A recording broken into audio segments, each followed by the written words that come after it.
പാട്ടിനായി ഓല കൊണ്ട് നിർമ്മിച്ച നെടുമ്പുരയിൽ പാട്ട് തുടങ്ങുന്ന ദിവസം മുതൽ പത്മമിട്ട് ഭഗവതിയെ ആവാഹിച്ചു പൂജിച്ച് ത്രികാലപൂജയും പതിവുണ്ട്. ക്ഷേത്രത്തിലെ കീഴ്ശാന്തിമാരാണ് ഇത് പതിവ്. ദേവിയുടെ രൂപം വർണ്ണപ്പൊടികൾ ഉപയോഗിച്ച് കളത്തിലെഴുതുന്നതിന്റെ പ്രധാന ചുമതല പുതുശ്ശേരി കുറുപ്പന്മാർക്കാണ്. ആദ്യത്തെ 4 ദിവസം 8 കൈകളുള്ള ദേവീരൂപവും, രണ്ടാമത്തെ 4 ദിവസം 16 കൈകളുള്ള ദേവീരൂപവും, അടുത്ത 3 ദിവസം 32 കൈകളുള്ള ദേവീരൂപവും, 12-ാം ദിവസം 64 കൈകളോടുകൂടിയ ദേവിയുടെ വിശ്വരൂപവുമാണ് വരയ്ക്കുക. അവസാനത്തെ ദിവസത്തെ വലിയ കളത്തിന് ഏതാണ്ട് 1200 അടിയോളം വലിപ്പമുണ്ടാവും. കേരളത്തിലെ ഏറ്റവും വലിയ കളങ്ങളിലൊന്നാണിത്. മണിക്കൂറുകളോളം നീളുന്ന വളരെ ശ്രമകരമായ ഒരു പ്രക്രിയ തന്നെയാണ് കളമെഴുതുക എന്നുള്ളത്. ആചാര്യന്മാരായ പുതുശ്ശേരി കുടുംബക്കാർക്കാണ് ഇതിൻ്റെ മേൽനോട്ടം. വടക്കുപുറത്തുപാട്ടിൻ്റെ ആചാരാനുഷ്ഠാനങ്ങളിൽ പരിപൂർണമായ ബോധ്യവും കളം പൂജ, കളമെഴുത്ത്, കളംപാട്ട് എന്നിവയിൽ വൈദഗ്ധ്യവുമുള്ള ആളായിരിക്കണം ആചാര്യൻ. കളം പൂജയുടെ പൂജാധികാര്യങ്ങൾ നമ്പൂതിരിമാരുടെ സമ്പ്രദായത്തിൽ നിന്നും തികച്ചും വ്യത്യസ്തമാണ്. കളമെഴുത്ത് പോലെ തന്നെ വച്ചൊരുക്കിനും മറ്റിടങ്ങളിൽ നിന്നും വ്യത്യാസമുണ്ട്. ഉച്ചപ്പാട്ടോടെയാണ് ആദ്യ ദിനം ആരംഭിക്കുക. കളം വരച്ച് പൂർത്തിയാക്കി വൈകുന്നേരത്തോടെ ഭക്തർക്ക് ദർശനത്തിനായി അവസരം നൽകുകയും ചെയ്യും. ക്ഷേത്രത്തിലെ അത്താഴപൂജയ്ക്ക് ശേഷം കളമെഴുതിയ മണ്ഡപത്തിൽ നിന്നും എതിരേൽക്കാനായി കൊടുങ്ങല്ലൂരമ്മയെ ആനപ്പുറത്ത് എഴുന്നള്ളിക്കും. ചട്ടത്തിൽ കണ്ണാടിബിംബം കെട്ടി ദേവിയെ എഴുന്നള്ളിക്കുന്നത് കീഴ്ശാന്തിമാരാണ്. വാളേന്തിയ വെളിച്ചപ്പാട് അകമ്പടി നൽകും. വീക്കൻ, ഇലത്താളം എന്നിവയുടെ താളത്തിൽ ക്ഷേത്രത്തിന് പ്രദക്ഷിണം വെച്ച് വടക്കേ നടയിലുള്ള കൊച്ചാലൻ ചൂട്ടിലേക്ക് പോകുന്നു. അവിടെ ദേവിയെ ഇറക്കി എഴുന്നള്ളിച്ച് വെള്ളരി നിവേദിക്കുന്നു. ഉണക്കലരി, നാളികേരം, കൈത്തിരി എന്നിവയാണവ. ഈ പൂജകൾക്ക് ശേഷം ഭഗവതി എതിരേൽക്കും. കുരവയുടെയും ആർപ്പുവിളികളുടെയും താലപ്പൊലിയുടെയും വാദ്യമേളങ്ങളുടെയും ഒക്കെ അകമ്പടിയോടെ ക്ഷേത്രത്തിലേക്ക് തിരികെ എഴുന്നള്ളിക്കുന്നു. കളമെഴുതിപ്പാട്ട് നടക്കുന്ന സമയം വൈക്കത്തപ്പൻ്റെ അത്താഴ ശ്രീബലി ആനപ്പുറത്ത് എഴുന്നള്ളിച്ചുകൊണ്ടാണ് നടത്താറുള്ളത്. ശീവേലിയുടെ ആദ്യത്തെ പ്രദക്ഷിണം വടക്കു ഭാഗത്തേക്ക് എത്തുമ്പോൾ കൊച്ചാലഞ്ചൂട്ടിൽ നിന്നും എഴുന്നള്ളിച്ചു വരുന്ന ദേവിയും മതിൽക്കകത്ത് പ്രവേശിക്കും. പിന്നീടുള്ള പ്രദക്ഷിണങ്ങൾ രണ്ടുപേരും ഒരുമിച്ചാണ് പൂർത്തിയാക്കുക. മൂന്നാമത്തെ പ്രദക്ഷിണത്തിൻ്റെ അവസാനം വടക്കു ഭാഗത്തെത്തുമ്പോൾ ദേവി നെടുമ്പുരയിലേക്കും വൈക്കത്തപ്പൻ കിഴക്കേ നടവഴി ശ്രീകോവിലിലേക്കും തിരിച്ചെഴുന്നള്ളുന്നു.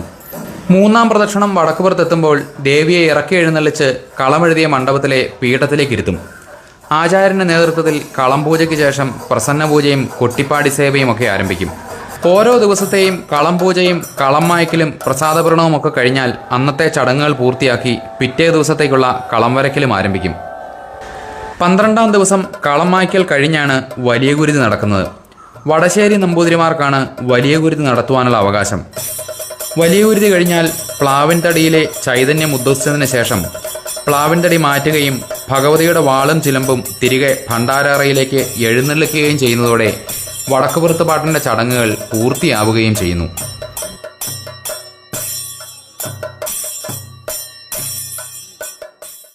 പണ്ടുകാലത്ത് വടക്കുപുറത്തുപാട്ട് പോലെ തന്നെ ഒരു വ്യാഴവട്ടം കൂടുമ്പോൾ തെക്കുപുറത്തുപാട്ടും വൈക്കത്ത് നടത്തിയിരുന്നു. ഇടക്കാലത്ത് ഈ ഒരു ചടങ്ങിൻ്റെ പ്രാധാന്യം കുറഞ്ഞു പോയതിനാലാവണം അത് നിന്നുപോയി.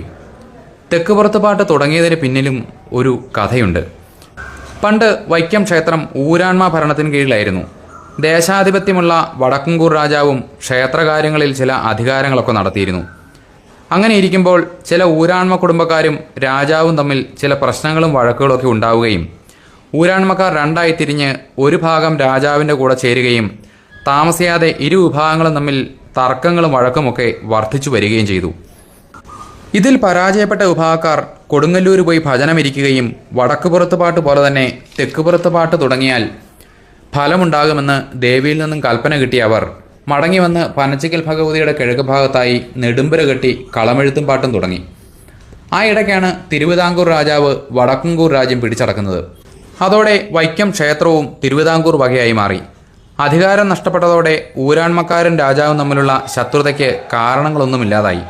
അതോടെ ശത്രുക്കളെ ജയിക്കുന്നതിനായി തുടങ്ങിയ തെക്കുപുറത്തുപാട്ട് നിശേഷം നിന്നു പോവുകയും ചെയ്തു.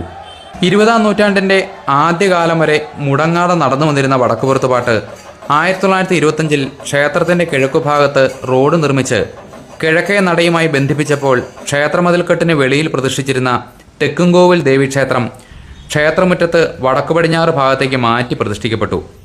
അതോടെ ക്ഷേത്രമുറ്റത്ത് സ്ഥിരമായി ദേവീ സാന്നിധ്യം ഉണ്ടായി എന്ന സങ്കല്പത്തിൽ വടക്കുപുറത്തുപാട്ട് നിർത്തുകയും ചെയ്തു. 1964-ൽ അഷ്ടമി ഉത്സവത്തിൻ്റെ ആറാട്ട് ദിവസം ക്ഷേത്രത്തിലെ കിണറ്റുപുരമാളികയ്ക്ക് തീപിടിക്കുകയും വൈക്കത്തും പരിസരങ്ങളിലും ചില പകർച്ചവ്യാധികളുടെ ലക്ഷണങ്ങൾ കണ്ടു തുടങ്ങുകയും ചെയ്തു. തുടർന്ന് ദേവഹിതം നോക്കുകയും വടക്കുപുറത്ത് പാട്ട് പുനരാരംഭിക്കാൻ തീരുമാനിക്കുകയും ചെയ്തു. പ്രശ്നവിധി പ്രകാരം തെക്കുംകോവിൽ ഭഗവതിയെ ക്ഷേത്രമതിൽക്കെട്ടിന് പുറത്തേക്ക് മാറ്റി പ്രതിഷ്ഠിച്ചു. ക്ഷേത്രം ഭാരവാഹികളും ഭക്തജനപ്രതിനിധികളും കൊടുങ്ങല്ലൂർ ക്ഷേത്രത്തിൽ പോയി 41 ദിവസം വീണ്ടും ഭജന വരുന്നു. തുടർന്ന് 1965 വടക്കുപുറത്ത് പാട്ട് പുനരാരംഭിക്കുകയും ചെയ്തു. പിന്നീട് ഇതുവരെ അത് മുടങ്ങിയിട്ടുമില്ല. തിരുവിതാംകൂർ ദേവസ്വം ബോർഡിന് സഹകരണത്തോടെ ഭക്തജന കൂട്ടായ്മ വടക്കുപുറത്ത് പാട്ട് നടത്തുവാൻ തുടങ്ങിയതോടെ ഇതിനോടൊപ്പം തിരുവൈക്കത്തപ്പന് കോടിയർച്ചനയും സഹസ്രകലശാഭിഷേകവും ഉദയനാപുരത്തപ്പന് ലക്ഷാർച്ചനയുമൊക്കെ ഇതിനോടൊപ്പം നടത്തുവാനും തുടങ്ങി. ഒപ്പം കേരളത്തിനകത്തും പുറത്തുമുള്ള പ്രധാന കലാകാരന്മാർ പങ്കെടുക്കുന്ന കലാപരിപാടികളും ഈ ദിവസങ്ങളിൽ നടത്തപ്പെടുന്നുണ്ട്. വടക്കുപുറത്ത് പാട്ടിനെ പറ്റിയോ കോടിയർച്ചനയെ പറ്റിയോ കൂടുതൽ കാര്യങ്ങൾ അറിയുന്നതിനും